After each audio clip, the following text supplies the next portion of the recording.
News24 में बहुत स्वागत आपका। आपके साथ मैं हूँ प्रिया। मेरे पीछे आप मौसम देख सकते हैं, अंदाजा लगा सकते हैं। सर्दियों का मौसम है ये। दिल्ली एनसीआर में इस वक्त मैं मौजूद हूँ और सर्दियों के मौसम के दस्तक के साथ ही यहाँ पर जो पॉल्यूशन है ये मुद्दा बड़ा जोर शोर से उठने लग जाता है। एयर पॉल्यूशन को लेकर के खासकर मैं बात कर रही हूँ। इस वक्त जहाँ जिस जगह पर मौजूद हूँ अच्छी खासी ग्रीनरी है, आपको अच्छा खासा सब हरा भरा नजर आ रहा होगा। इससे पहले कि इस मुद्दे पर आगे बढ़े, यहाँ का जो AQI है वो मैं दिखा दूं। हरियाली होने के बावजूद भी जो AQI है, माई लोकेशन, इस वक्त मैं जरा यहाँ जूम करके आपको दिखाना चाहूंगी। ये देखिए माई लोकेशन 350 से ज्यादा, यानी कि बहुत ही खराब श्रेणी है इस वक्त यहाँ हवा की। पॉल्यूटेड ये पूरा जगह है, पॉल्यूटेड ये पूरा एयर है और अब हमारी जरूरत नहीं, मजबूरी हो गई है क्योंकि हम रहते यहीं हैं, हमारा घर कारोबार सब यहीं है, तो इस प्रदूषित हवा में सांस लेना ही लेना है, मजबूरी है। दिल्ली में सरकार चाहे जिसकी भी रही हो, चाहे बीजेपी की या आम आदमी पार्टी की, फिलहाल मौजूदा सरकार की मैं बात करती हूँ। प्रदूषण हमेशा से सबके एजेंडे में शामिल रहा है चुनाव के वक्त, लेकिन कोई भी सरकार काम तो किया सभी ने, कोई ठोस सॉल्यूशन इसका अब तक लेकर नहीं आ पाई है। मौजूदा सरकार बीजेपी की, रेखा गुप्ता की हम बात करते हैं। तमाम वादे दावे किए गए थे, तमाम तरीके के हथकंडे अपनाए जा रहे हैं। अलग अलग तरीके के वाटर स्प्रिंकलर्स हम देख लें, चाहे जो गाड़ियां हैं पुरानी BS6 से नीचे की जितनी भी गाड़ियां हैं उसकी एंट्री दिल्ली में बंद कर दी गई है। स्प्रिंकलर्स वाटर के लगा दिए गए हैं दिल्ली में अलग अलग जगहों पर कि कैसे पॉल्यूशन को कंट्रोल किया जाए। जो कमर्शियल व्हीकल है दिल्ली के बाहर से उन्हें निकाला जा रहा है कि यहाँ पर एयर और पॉल्यूटेड ना हो जाए। कंस्ट्रक्शन साइट्स को बंद कर दिया गया, ग्राफ कोड लागू कर दिया गया। तमाम इस तरीके की चीजें की जा रही हैं, लेकिन इसका हल क्या निकल रहा है, निष्कर्ष क्या निकल रहा है कि कहीं भी 350 कम AQI है ही नहीं। एयर क्वालिटी इंडेक्स आप जहां भी जाए चेक कर ले, दिल्ली एनसीआर में कहीं भी खड़े होकर के 350 के पार है, जो बेहद खतरनाक है। डॉक्टर्स भी ये कहते हैं आपके फेफड़ों को जला देने वाला है, खराब कर देने वाला है।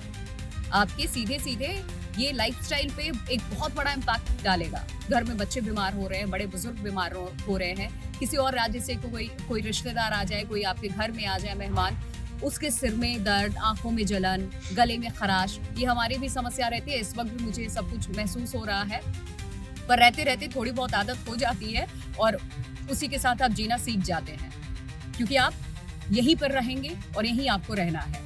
आम आदमी पार्टी की भी बात करें, तमाम तरह के सॉल्यूशंस उनके वक्त भी दिए गए थे जब अरविंद केजरीवाल मुख्यमंत्री थे। पराली की समस्या तब बीजेपी की तरफ से सामने लाया गया था कि आसपास के राज्यों में पराली जला दी जाती है, जिससे क्या होता है कि दिवाली के आसपास जब ये पराली जलाई जाती है और फिर इतना ज्यादा धूल, इस तरीके से जो कण है हवा में घुल जाते हैं कि लोगों को सांस लेने में दिक्कत, आंखों में जलन और खांसी, कफिंग, ये सब कुछ होने लग जाता है। ये सरकारें आएंगी और जाएंगी एक दूसरे पर आरोप प्रत्यारोप लगाने, लेकिन कोई इसका एक परमानेंट सॉल्यूशन अब तक नहीं दे पाई है। दूसरी चीज, दिल्ली की भौगोलिक स्थिति को भी जरा समझ लेते हैं, क्योंकि इस वक्त अरावली की पहाड़ियों का भी जिक्र इसमें हो रहा है। कुछ एक इंटेलिजेंट लोग हैं, उनका ये कहना है कि दिल्ली की अरावली की पहाड़ियां जिस तरीके से दिल्ली को घेरे हुए हैं वो एक बकेट की तरह दिल्ली इस वक्त है, और पहाड़ियां ऐसे ऊपर है जिस वजह से जो हवा का फ्लो है वो दिल्ली में पूरा हो नहीं पा रहा, खुल के हवा बाहर नहीं जा पा रही है, क्योंकि दिल्ली इस तरीके से है और पहाड़ियां इसके चारों तरफ है और जो धूल के कण है वो यहीं घूमते रह रहे हैं। तो इस वजह से अरावली की पहाड़ियों को लेकर भी सवाल खड़े किए जा रहे हैं कि क्यों ना इनको हटा दिया जाए, एकदम खुला मैदान कर दिया जाए, जिससे हवा में जो ये धूल के कण घुले हुए हैं वो खत्म हो जाए, लोगों को कुछ हद तक राहत मिले।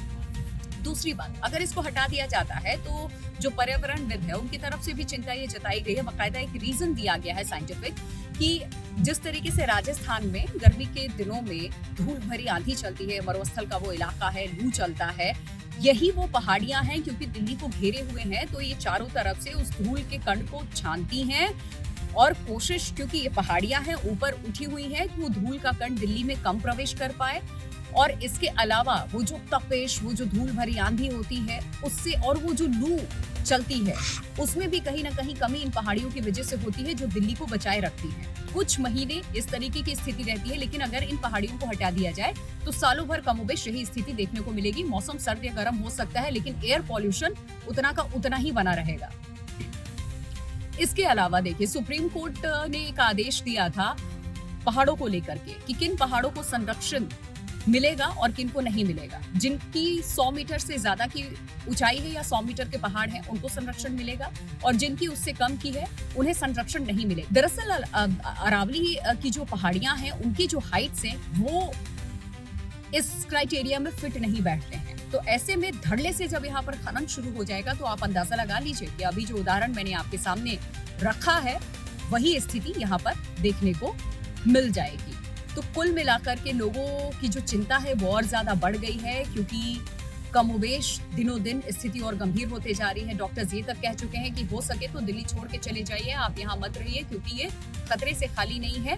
इस समस्या का समाधान फिलहाल नहीं है। दिल्ली में कहीं भी चले जाइए, हर जगह हर किसी की जुबान पर इस वक्त पॉल्यूशन की बात होती है। कोई खांसता, कोई चीखता, किसी की आंखें लाल, तो कोई सिर पकड़े व्यक्ति आपको मिल जाएगा।